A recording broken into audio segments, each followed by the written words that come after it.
Hey everybody. So today we're going to talk about the three levels of Canadian government. So yesterday we talked about the Charter of Rights and Freedoms, and now we're going to talk about the government because the Charter of Rights and Freedoms is one of those things that the government kind of enforces, and also what it's meant to like make sure we have freedom, right? So our government's our next step because part of civics, part of kind of being a good citizen is knowing how your government works. So in Canada, we have three levels of government. The first one we're going to talk about here is the federal government. Now, the federal government is all of Canada. So all of the provinces, all of the territories, the nation of Canada, the country, is represented by the federal government. Currently, that's also headed up by the Prime Minister, Justin Trudeau. So it's important to remember that every level of government has different responsibilities, right? So in this case, the federal government, it takes care of national defense. So the Army, the Navy, that's the federal government's thing. Foreign diplomacy. So when we talk to the United States or Europe, federal does that. International trade. So when we talk about duties or NAFTA or shipping or customs. Indigenous affairs, right? So that's another thing that the federal government's responsible for. The Postal Service. So Canada Post is the federal government. The banking system in Canada is federal. And it's important to remember that Canada is different than the United States.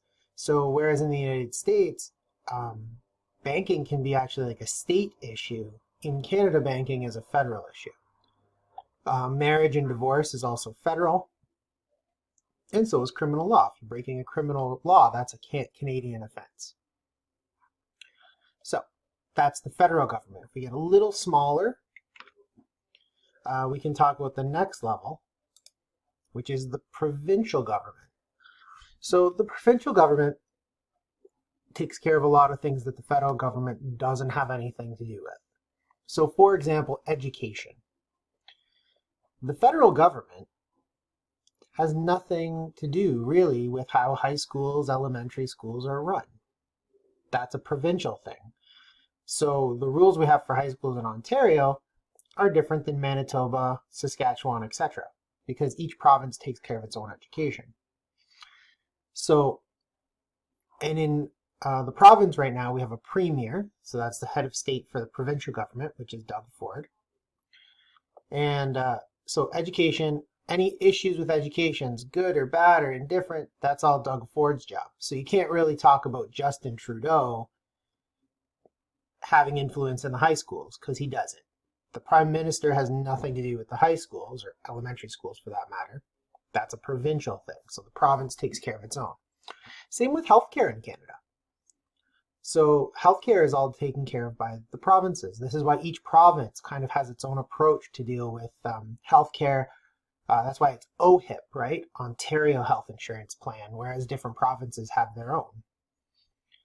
Some natural resources and environmental things, legislations and laws around like pollution is provincial.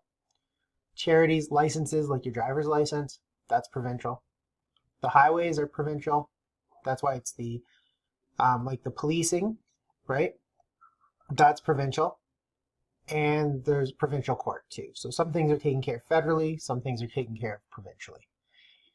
And the next level, the smallest level, would be the municipal government. These are your cities.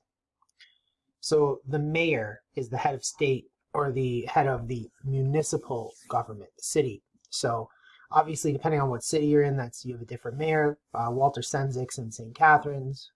So anything like public transit, garbage collection. So your garbage, that's nothing that Justin Trudeau or Doug Ford can deal with. This is something that has to be done by your mayor. Same with the buses, right? Public transit. Water and sewage, fire protection, zoning land. So basically if a piece of land can be used for commercial purposes or like to sell things or farmland or industrial, that's all like the city takes care of that. The local police, right? So in Niagara, we have the Niagara Regional Police. And you also have the OPP, which is Ontario Provincial Police. So The Niagara Regional Police, the NRP, takes care of the region. OPP is for the province. And federally, we have the RCMP, which is like basically takes care of the country policing. So your local police service is definitely a city issue, and the collection of property taxes and fees for a lot of licenses. Like if you have to file a permit to do some renovations, or if you want to hire, like if you have any kind of thing where the city is going to take care of that. So say you want to have a parking ticket or parking fines. A lot of times the city takes care of that. And so that's it today. That's all I really wanted to go through, just the main forms of government. Tomorrow we're going to take a look at, next lesson, maybe not tomorrow, but next lesson we're going to take a look at some of the political parties in Canada, just so we have a sense of how the government is put together. Okay, that's it for today. Have an awesome day.